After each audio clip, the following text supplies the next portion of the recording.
Hi, I'm Michael Stephenson. I'm the soprano player at the new Century Saxophone Quartet, and I live in Greenville, North Carolina, where my wife and I operate a community music school called the Music Academy of Eastern Carolina. I thought I would talk about vibrato with you this afternoon or morning or whenever you're watching this.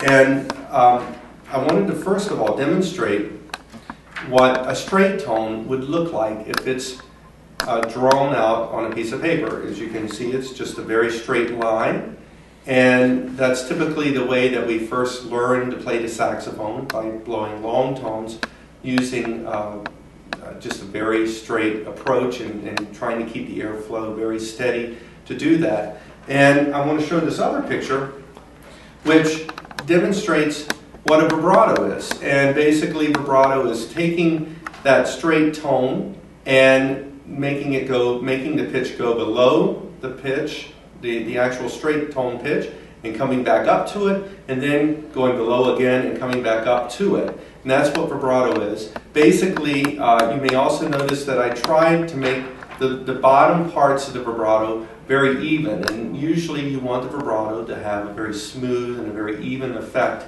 in that way. So that's what vibrato looks like.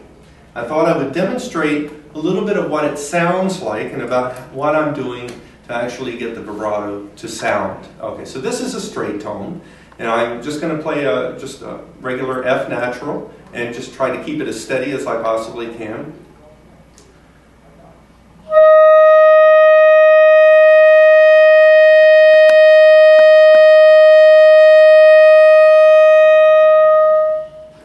Now, I'm going to use some vibrato on that pitch and see if you can hear the difference.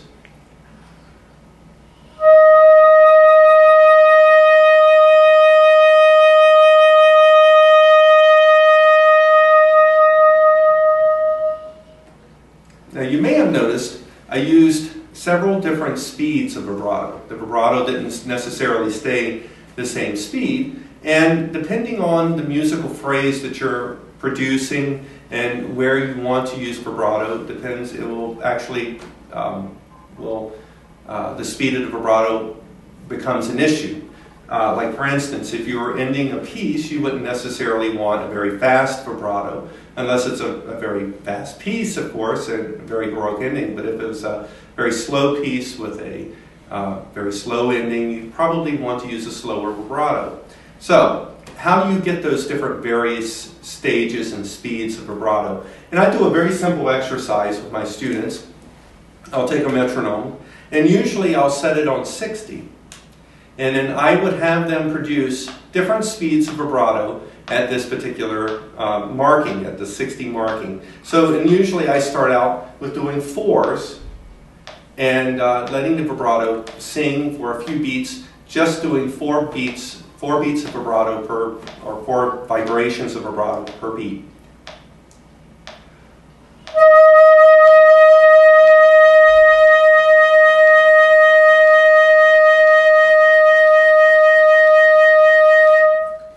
Now doing that, I'm trying to keep the vibrato very steady, very even, and I'm trying to get away from pulsating the beat. I want the vibrato just to sing right through the beat.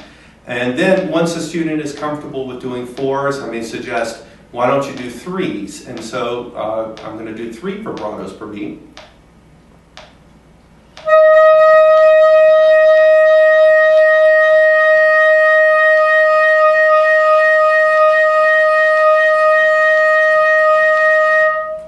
Okay, and when a student starts to get comfortable with that, we may do 2s, we may do go up to 5s even, and it's a good method of feeling 5 vibrations per beat is simple. You can easily say the word university and just divide that between the beat very even. So university, university, university. Now I'm going to try to do 5 vibratos per beat.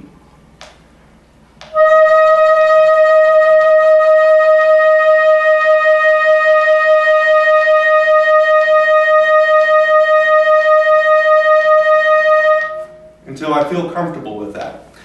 After a student gets comfortable with the various numbers of speeds, then we actually start mixing up the numbers. And I may have a student do a couple of twos, a couple of threes, a couple of fours, and maybe a couple of fives, and just going along in that process. So this is what that sounds like. So I'm going to start with, I'm going to do 2 beats of 2 vibratos, 2 beats of 3, 2 beats of 4, and then 2 beats of 5.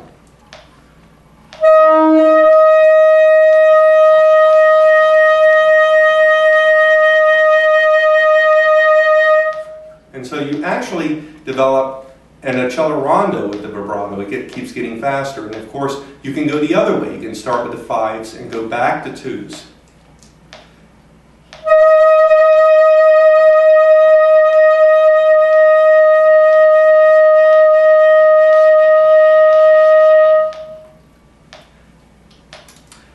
And that's all that I'd like to say about vibrato today. Thank you for listening.